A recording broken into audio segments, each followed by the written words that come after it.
¿Qué tal, discípulos de Jesús? Un abrazo muy especial a cada uno de vosotros. Qué bueno seguir aquí en este espacio, en los pasos del Maestro, donde tenemos tiempo para crecer, tiempo para conocer cada vez más acerca de nuestro amado Salvador, de nuestro Creador, de su Santo Espíritu que nos envuelve y nos rodea.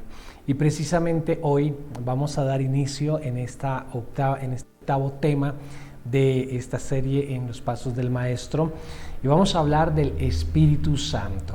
Espero que los temas anteriores hayas podido verlos y hayas podido escudriñar, y si tienes el material, pues hayas podido llenar los espacios del material.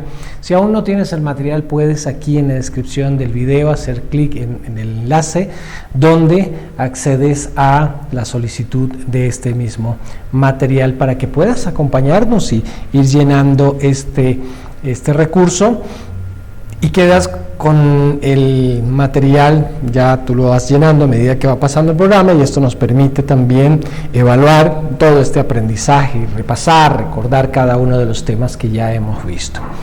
Hoy, para empezar esta serie de esta semana, vamos a entrar en la cita de memorización. Recordamos que la importancia de la memorización es grande en función a que nuestras mentes se llenen de palabra. La Escritura dice que la palabra de Dios abunde en nuestros corazones, y obviamente abundará en nuestros corazones en la medida en que la escudriñamos, en la medida en que la meditamos, en la medida en que memorizamos de ella.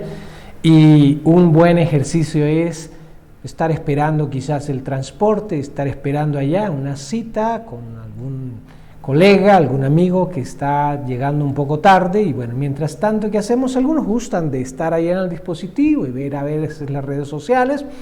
Pero un buen ejercicio y edificante es recordar una de estas citas, mirar palabra por palabra la idea general de la cita, y quizás recordar el contexto al cual el versículo pertenece, y poder meditar. Y hay ocasiones en que en lo personal tengo ese ejercicio y wow, me encuentro, oye, había memorizado esta cita, la había inclusive enseñado en alguna ocasión atrás, pero ahora estoy cayendo en cuenta de algo que no había notado en la cita, y wow, así nacen unas enseñanzas muy bonitas y muy especiales para lo personal y también para compartir. Vamos entonces a abordar el pasaje de Juan 16, verso 13, como cita de memorización, donde dice: pero cuando venga el Espíritu de verdad, Él os guiará a toda la verdad, porque no hablará por su propia cuenta, sino que hablará todo lo que oyere, y os hará saber las cosas que habrán de venir. Está hablando perfectamente del Espíritu Santo, y podemos notar que en esta cita, que es la cita de nuestra memorización hoy, tenemos una expresión muy interesante, y habla del Espíritu de verdad.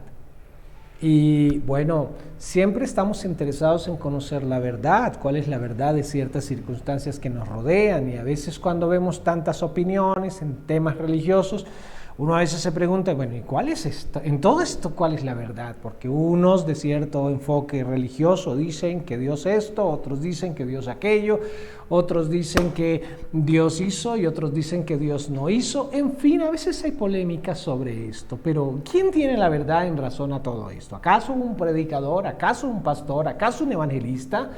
Bueno, la Escritura en este pasaje nos está mostrando quién tiene la verdad, y que Él tiene un papel importante en la tarea de guiarnos. Abordamos nuevamente la cita entonces: pero cuando venga el Espíritu de verdad, lo que indica que en aquel momento en que está siendo declarada esta afirmación no está, pero vendrá.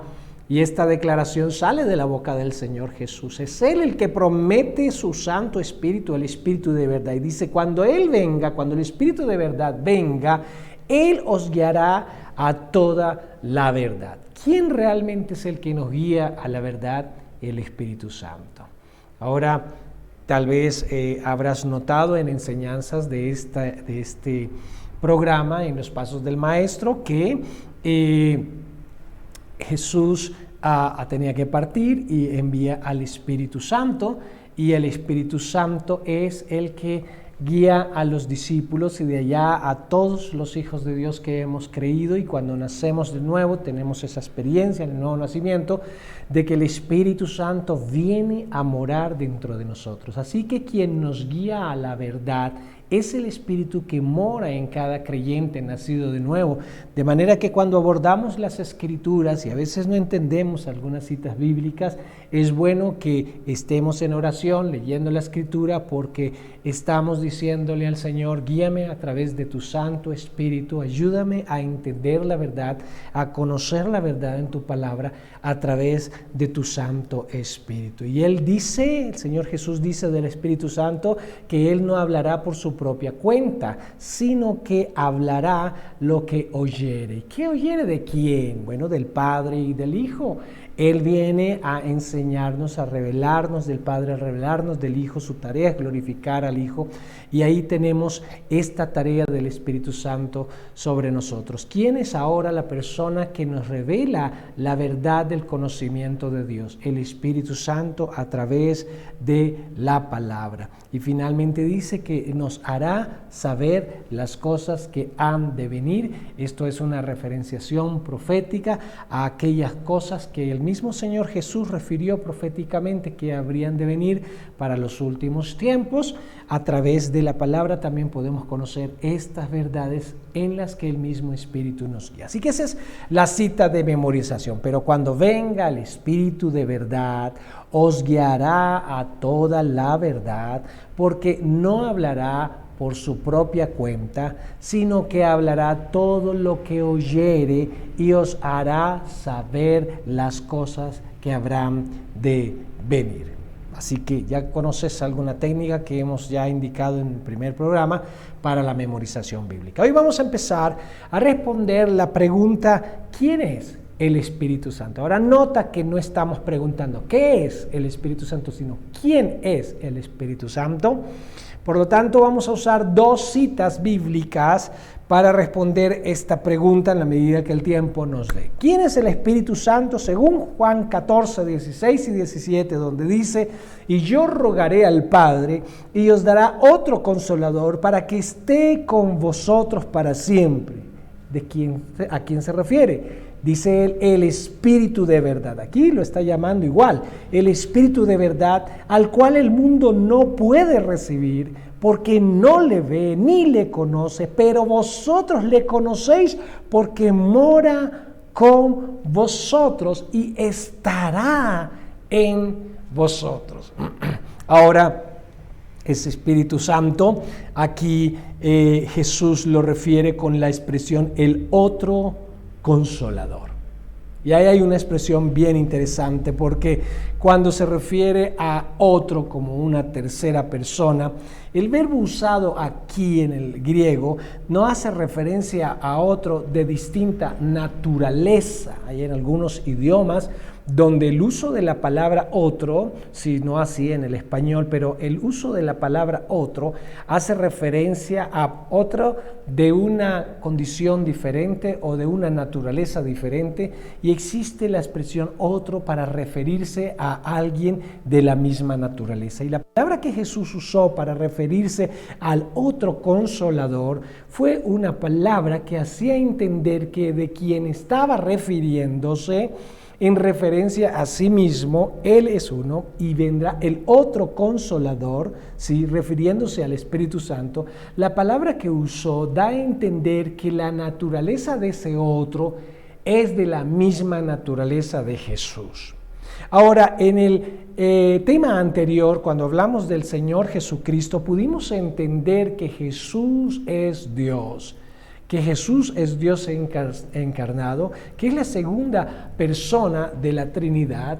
Y cuando Jesús hace referencia a que el Espíritu Santo es el otro Consolador, entendiendo que la palabra griega usada allí para otro Consolador tenía que ver con una palabra que denota la naturaleza igual al que usa como referencia otro en razón a él mismo, implica que la naturaleza del Espíritu Santo es tan divina como la naturaleza de Jesús, que es divina. Y uso la expresión divina para referirme a que son Dios. Jesús es Dios, y en ese momento, cuando está hablando con sus discípulos, tiene una función de consolador, porque les está refiriendo que habría de morir, que habría de partir, pero que no iban a quedar solos, que vendría el otro otro como Él, otro con autoridad, otro con poder, otro divino como Él, con naturaleza divina como Él, y que vendría y os guiaría a toda verdad. Así que aquí tenemos esta declaración que Jesús hace,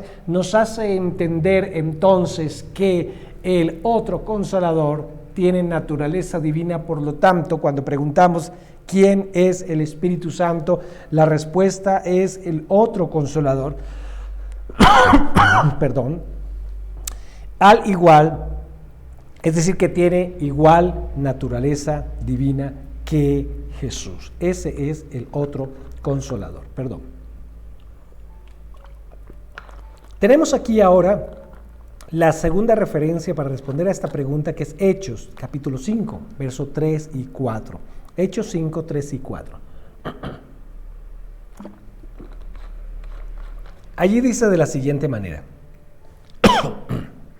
y dijo Pedro, Ananías, ¿por qué llenó Satanás tu corazón para que mintieses al Espíritu Santo y sustrajeses del precio de la heredad? Reteniéndola, ¿no se te quedaba a ti? ¿Y vendida no estaba en tu poder? ¿Por qué pusiste esto en tu corazón? No has mentido a los hombres, sino a Dios. Ahora, este es un episodio que, si bien lees el contexto, vas a notar que un matrimonio donde el esposo se llama Ananías y la esposa se llama Zafira, tenían una propiedad, y notaron que muchos de los hermanos de la iglesia venían, vendían sus propiedades y traían del dinero el total de la venta de la propiedad y lo ponían a los pies de los discípulos, una forma de decir que lo entregaban para la administración que los discípulos ejercían en las necesidades que tuvieran los miembros de la iglesia. Y entonces Ananías con Zafira, al ver esto, consideraron, nos gustaría ser tan espirituales como ellos, y tenían una propiedad y la vendieron. Y dice ese capítulo de Hechos que cuando tuvieron el dinero, consideraron que necesitaban algo y decidieron tomar parte de ese dinero y llevaron el resto a los discípulos. Y es cuando Pedro les pregunta, ¿ustedes vendieron la heredad por este valor que están trayendo? Ellos no tenían ningún problema al decir, no, mira, ¿sabes qué? Necesitábamos dinero para cubrir unos gastos u otras cosas, entonces hemos traído una parte y no hubiera pasado nada. Eso no es ningún problema, no era ninguna obligación. Sin embargo, Ananías decidió decir, sí, vendimos esto, la heredad, por este valor. Y Pedro, que en este momento estaba ejerciendo uno de los dones del Espíritu Santo, el don de ciencia, le hizo entender a Ananías que él sabía que no era así. Pero lo que quiero destacar, porque ¿qué tiene que ver todo esto con el Espíritu Santo? Respondiendo a la pregunta, ¿quién es el Espíritu Santo? Nota que cuando Pedro hace pregunta a Ananías, cuando dice, ¿por qué llenó Satanás tu corazón para mentir al Espíritu Santo y sustrajeses del precio de la heredad? Aquí Pedro está diciendo, estás mintiendo al Espíritu Santo. Pero luego, sí, hacia el final del texto, en el verso 4, reteniéndola no se te quedaba a ti, vendida no estaba en tu poder. ¿Por qué pusiste esto en tu corazón? No has mentido a los hombres, sino a Dios. Ahora nota que Pedro está diciéndole a Ananías, estás mintiendo. Y refiere a quién estás mintiendo. Él no está diciendo, Ananías, me estás mintiendo a mí, yo sé que no es así. La molestia en Pedro está en que Ananías está mintiendo o pretende mentirle al Espíritu Santo, porque dice, ¿por qué llenó Satanás tu corazón para mentir al Espíritu Santo? Y final luego dice, no estás mintiendo a los hombres, estás mintiendo a Dios. Y esa declaración que hace Pedro destaca la connotación de la divinidad del Espíritu Santo, de donde perfectamente podemos concluir que mentir al Espíritu Santo es igual que mentir a Dios. ¿Por qué? Porque el Espíritu Santo también es Dios. En el campo teológico es denominado como la tercera persona de la Trinidad. Así que podemos notar que en estas dos declaraciones, la de Juan 14, 16, 17 y la de Hechos 5, del 3 al 4, el Espíritu Santo tiene naturaleza divina, el Espíritu Santo es Dios. Por lo tanto, nuestro abordaje de Él debe ser un abordaje respetuoso, un abordaje con el pleno conocimiento de que Él es Dios. Con esto en mente terminamos nuestro programa de hoy, pero en el siguiente vamos a estar respondiendo a la pregunta: ¿cómo sabemos realmente que el Espíritu Santo es una persona? Porque hay por ahí algunos que dicen que Él solamente es una energía, una fuerza activa de parte de Dios. Nos vemos en nuestro siguiente episodio aquí en Los Pasos del Maestro.